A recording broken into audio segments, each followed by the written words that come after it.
پہلے زمانے میں لڑائی کے لیے، حملہ کے لیے تلوار اور دفاع کے لیے ڈھال. تو جنگجو لوگوں کے ایک ہاتھ میں ڈھال ہوتی تھی اور ایک ہاتھ میں تلوار ہوتی تھی. تو خندق کی جنگ میں مرحب جب خندق پار کر کے آیا تو اس نے کہا ہے کوئی میرے مقابلے میں؟ وہ سارے بیٹھ گئے، کوئی نہیں کھڑا. حضرت علی کھڑے ہوئے، یا رسول اللہ انا لہو، میں جاؤں گا. میرے نبی جیسی شخصیت، علی جیسی شخصیت کو کہہ رہے ہیں بیٹھ جا، تجھے پتہ ہے یہ امر ہے، یعنی تو اس کے ٹکر کا نہیں ہے، بیٹھ جا. بڑے بڑے نہیں کھڑے ہو رہے، تو بچہ ہے، ابھی 21 سال 23 سال عمر تھی. انہوں نے کہا کون ہے میرے مقابلے میں؟ پھر سب عمر جیسے شاہ سوار، زبیر جیسے، طلحہ جیسے. علی کھڑے ہو گئے، یا رسول اللہ انا لہو، میں ہوں. آپ کہو بیٹھ جا، یہ عمر ہے.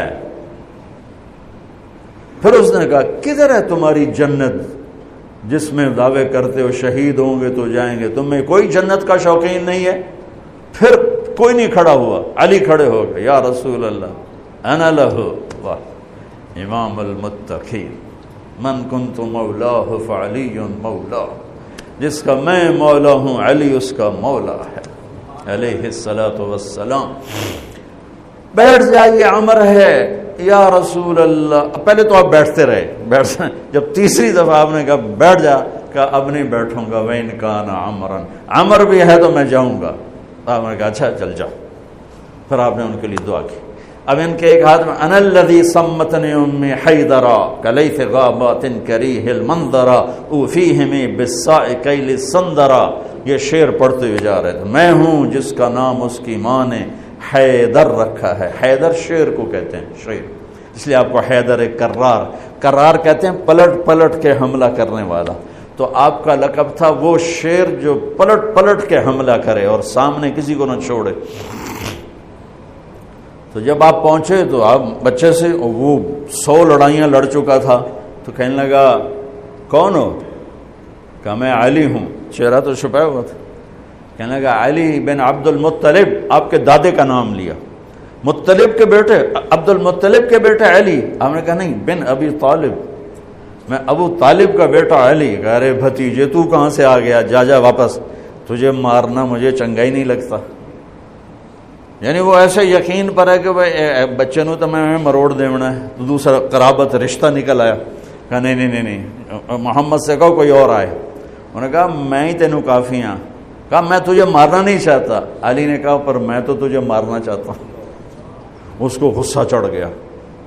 اس نے آ کے جو ادھر کے وار کیا تو حضرت علی نے ڈھال پہ روکا. وہ میں بتا رہا ہوں کہ ڈھال کا تصور کیا ہے. اس پر یہ سارا واقعہ مجھے یاد ہے کہ دشمن کے وار کو ڈھال پہ روکا جاتا تھا. تو پھر اس میں جس کا داؤ پہلے لگ جاتا وہ پار ہو جاتا.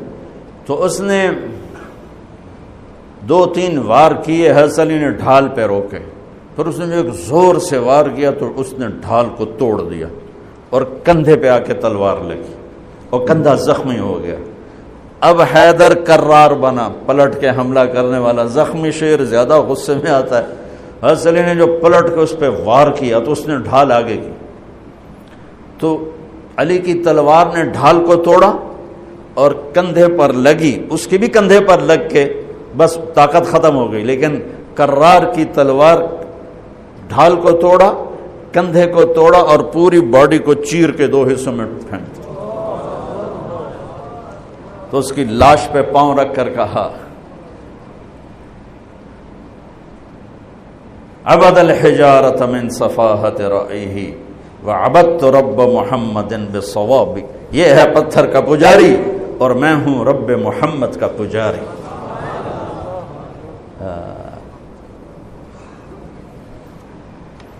علی تقتحم الفوارس هكذا عني وعنهم أخروا أصحابي عبد الحجارة من صفاحة رأيه وعبدت رب محمد بالصواب وعرفت عن أثوابه ولونني كنت المقتر بزني أثوابي لا تحسبن الله خاذل دينه ونبيه يا معشر الأحزاب. یہ اشعار فی البدی پڑھے جس میں سے میں نے ایک کا ترجمہ آپ کو کر کے دے دیا ہے۔ تو ڈھال کیا ہے؟ دشمن سے بچاؤ۔ تو کوئی ڈھال ہونی چاہیے جو شیطان سے بھی بچاؤ ہو، وہ تو کم وقت ہمارے دل میں اتر جاتا ہے۔ تو میرے نبی کی ایک حدیث، الصوم جنہ، الصوم جنہ، الصوم جنہ، میں دہرا رہا ہوں، روزہ ڈھال ہے، روزہ ڈھال ہے۔ نماز ڈھال ہے؟ نہیں۔ زکوٰۃ ڈھال ہے؟ نہیں۔ حج ڈھال ہے؟ نہیں۔ جہاد ڈھال ہے؟ نہیں۔ تبلیغ ڈھال ہے؟ نہیں۔ تلاوت ہے؟ نہیں۔ تہجد نہیں۔ تسبیح نہیں۔ قربانی نہیں۔ خیرات نہیں۔ کیا؟ روزہ شیطانی لشکر کے خلاف ڈھال ہے۔ اس لیے میرے نبی رمضان کے آنے کو پورا سیلیبریٹ کرتے تھے۔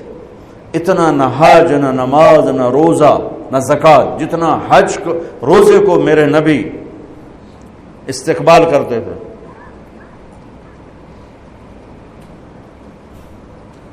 آپ ممبر پر کھڑے ہوئے، کہا وہ کون آ رہا ہے؟ یوں کہا۔ اب صحابہ کا منہ تو ادھر ہے، ماذا یستقبلکم وماذا تستقبلون، وہ کون آ رہا ہے، تم کس کے سامنے جا رہے ہو؟ حضور ایسے ہو گئے۔ پھر آپ نے کہا ماذا یستقبلکم وماذا تستقبلون، وہ کون آ رہا ہے، کس کے سامنے جا رہے ہو؟ پھر صحابہ ایسے ہو گئے۔ پھر آپ نے کہا ماذا یستقبلکم وماذا تستقبلون، وہ کون آ رہا ہے، کس کے سامنے جا رہے ہو؟ حضرت عمر کھڑے ہو گئے، یا رسول اللہ اوحی نزل، کوئی وحی آ گئی؟ آپ نے کہا لا نہیں۔ عدو حضر، کیا کسی دشمن نے حملہ کر دیا؟ آپ نے کہا لا نہیں۔ کہا تو پھر کیا ہے؟ ہم نے کہا رمضان آ رہا ہے۔ سبحان اللہ، وہ کون آ رہا ہے؟ رمضان آ رہا ہے۔ رمضان کیا آ رہا ہے؟ ڈھال آ رہی ہے۔ کیا ہے؟ شیطان کا حملہ۔ یہ ایسی ڈھال ہے، دشمن سامنے سے وار کرے گا، ڈھال آگے کرو گے، اور وہ پیچھے سے آئے گا، تم پیچھے مڑ کے ڈھال کو ادھر لے جاؤ گے۔ ادھر آئے گا تو ادھر کرو گے، ادھر آئے گا تو ادھر کرو گے، پیچھے سے آئے گا تو پیچھے کرو گے، لیکن وہ تو ٹوٹ سکتی ہے۔ روزہ وہ ڈھال ہے، اگر صحیح کر گئے تو پورے دنیا کے شیطان نہیں توڑ سکتے۔ رمضان آ رہا ہے۔ رجب سے اہتمام شروع ہو جاتا تھا، 2 مہینے پہلے رجب کا چاند دیکھتے میرے نبی فرماتے اللہم بارک لنا فی رجب و شعبان وبلغنا الی رمضان، یا اللہ ہمارے رجب اور شعبان میں برکت دے دے اور ہمیں رمضان نصیب فرما، رمضان ہمارے مقدر فرما۔ اور رمضان کو میرے نبی نے جس طرح قرآن سے آباد کیا، سبحان اللہ، اللہ تعالیٰ نے رمضان کا نام رکھا قرآن میں، محرم، صفر، ربیع الاول، ربیع الثانی، جمادی الاولی، جمادی الثانی، رجب، شعبان، شوال، ذوالقعدہ، ذوالحج، 11 مہینوں کے نام عربوں نے خود رکھے۔ 12واں مہینہ رمضان اللہ نے قرآن میں اس کا نام رکھا اور پھر عربوں سے رکھوایا، چونکہ اللہ نے قرآن اس وقت پڑھا تھا جب زمین آسمان بھی نہیں تھے، تو اللہ نے قرآن کی تلاوت فرمائی اور اس میں شہر رمضان آیا تھا، شہر رمضان الذی انزل فیہ القرآن۔ اللہ نے اور کسی مہینے کا نام قرآن میں نہیں لیا۔ محرم، وہ حرم، وہ یہ محرم کا مہینہ نہیں، وہ اور معنی میں ہے، وہ اور معنی میں ہے۔ صحابہ میں صرف ایک صحابی کا نام لیا، زید، فلما قضا زید منہا وطرا زوجناکہا، جن کو اللہ کے نبی نے اپنا بیٹا بنایا تھا، اور 12 مہینوں میں ایک مہینہ رمضان، جب قرآن میرے نبی نے تلاوت فرمایا تھا تو اس میں بھی رمضان کا نام تھا،